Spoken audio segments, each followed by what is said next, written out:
slutten af marts 1928 blev 6 mennesker på en liten gård i Bayern myrdet. Gården hed Hinterkaifeck. I dagene før drabene havde familien rapporteret om mærkelige hændelser. Fodspor i snøen, som førte til gården. Ingen, som førte væk. Mærkelige lyder fra loftet om natten. En avis, som ingen i familien havde købt. En forsvundet husnøkkel. Patriarken fortalte naboerne om det. Han ringte ikke politiet. Dette er var, som skete på Hinterkaifeck. Gården var liten. Et træhus fæstet til en låge. Den lå i en lysning mellem 2 små landsbyer, omgivet af skog. 6 personer boede der.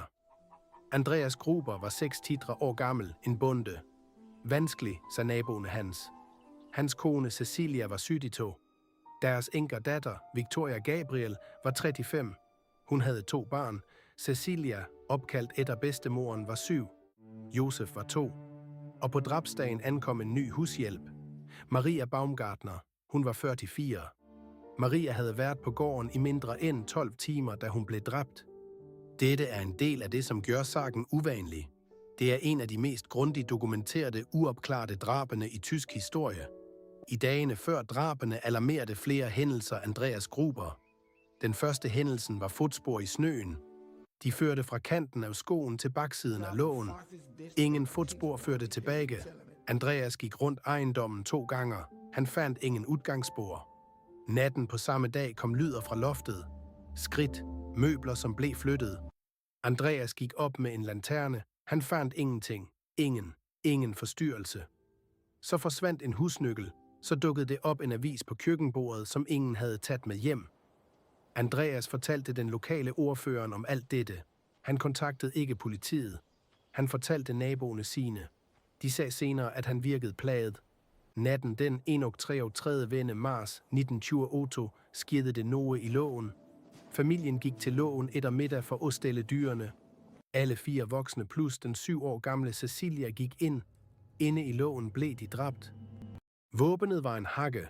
Et langskaftet værktøj, som bruges til at bryde jorden. Det tilhørte gården. Det blev fundet på stedet dager senere. De 2 yngre barn var fortsat i huset. Den 2 år gamle Josef i sin vugge. Den nye hushjælpen, Maria, i hendes lille soverum. De blev også dræbt. Drabsmanden eller drabsmændene flygtede ikke. De lagde mat på køkkenet. De matede kvæget og høns i lågen. I 4 dage steg røg op af skorstenen. Naboer så røgen. De tænkte ikke noget over det. En rejsende sælger bankede på døren 1. april. Ingen svarte. Han gik. Den 2. april blev gårdshunden set siddende alene i gårdspladsen. Den 3. april kom den 7 år gamle Cecilia ikke til skolen. Læreren var bekymret. Hun sendte et brev til familien. Det var ikke noget svar. Om morgenen den 4. april gik 4 naboer for at undersøge. De bankede på døren. De fik ikke svar. De gik rundt huset. De så, at lågen var lidt åben. De gik ind i lågen. Der fandt det, som var der. De gik for at hente politiet. Efterforskere fra den nærliggende byen Schrobenhausen ankom timer senere. Det, de fandt, var ekstraordinært på flere måder. Forbrydelsen havde sket dager tidligere. Sandsynligvis 4. Nogen havde blidt værende på gården. Mad havde blidt tilberedt på køkkenet i løbet af disse dagene. Brød havde blidt bagt. Dyrene var blidt stelt. Drabsmanden havde boet på gården med liggende i dejer. Dette er svært sjældent i drabssager. München-politiets kriminalafdeling overtog sagen. De interviewede mere end 100 mistænkte alene i det første året. De testede håndskriftprøver. De undersøgte fingeraftryk. De fulgte ledetråder. Mistænkte kom op, så blev de udelukket. Andreas Gruber havde et rygte for vanskelige forhold. Det var gamle anklager om mishandling mod familiemedlemmer. Gamle bygderygter. Det var mistænkte med tidligere kriminelle rulleblad, som havde været i området. Til og med familiemedlemmene selv blev undersøgt. Inkluderet en mulighed for, at hushjælpen havde været det egentlige målet. Hver efterforskningslinje gik til slutkald.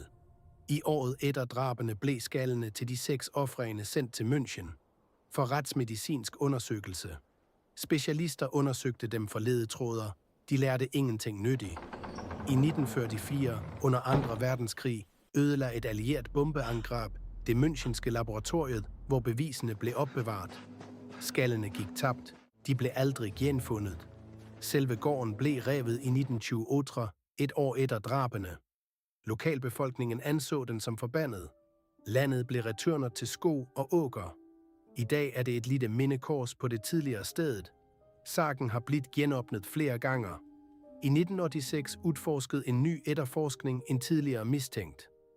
I 2007 gjorde studenter fra et bayersk politiakademi en omfattende gennemgang. De konsulterede moderne retsmedicinske profilerere, kriminalpsykologer og historikere. Efter måneders arbejde identificerede de en mest sandsynlig mistænkt. De gav ikke ud navnet offentligt. Den navngivne mistænkte var allerede død. De bayerske myndigheder afslog og publicerer konklusionen af respekt for levende familiemedlemmer af den mistænkte. Så sagen forbliver officielt uopklaret, selvom nogle efterforskere tror, de ved, hvad som skete. I 2017 sendte tysk fjernsyn en ny efterforskning. Den udforskede flere nye teorier. Den nåede også ingen offentlig konklusion. Dette er hvad som er kendt. 6 personer blev dræbt natten den 31. marts 1928. Drabsmanden blev på gården i mindst 4 dage. De tilberedte mad, de stelte dyr, de sov i familiens senger. De gjorde ingen forsøg på at skjule forbrydelsen. I dagene før drabene havde flere mærkelige hændelser alarmeret patriarken. Fodspor til gården, ingen væk. Mærkelige lyder, en forsvundet nøkkel, en ukendt avis. Dette antyder, at nogen havde været på gården før drabene. Muligens i dager. Hvem den personen var, moderne efterforskere har plausible kandidater. Ingen af dem kan bevises udover rimelig tvivl med bevisene som genstår. Mesteparten af de fysiske bevisene gik tabt i 1944 til krigen.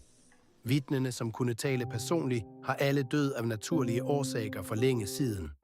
Gården eksisterer ikke længere. Mindekorset på stedet lister navnene på de 6. Andreas, Cecilia, Victoria, unge Cecilia, Josef, Maria. Hushjælpen Maria havde været på gården i mindre end en halv dag. Hun havde ankommet en gård, som i dagene før havde modtaget advarselssignaler. Hun havde ikke vidst om dem.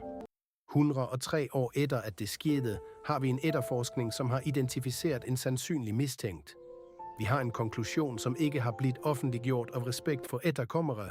Og vi har en skog på en vinterdag i Bayern, der en liten gård engang stod, og hvor 6 mennesker en marsnat i 1928 blev dræbt af nogen, hvis navn vi fortsat ikke kan bevise definitivt.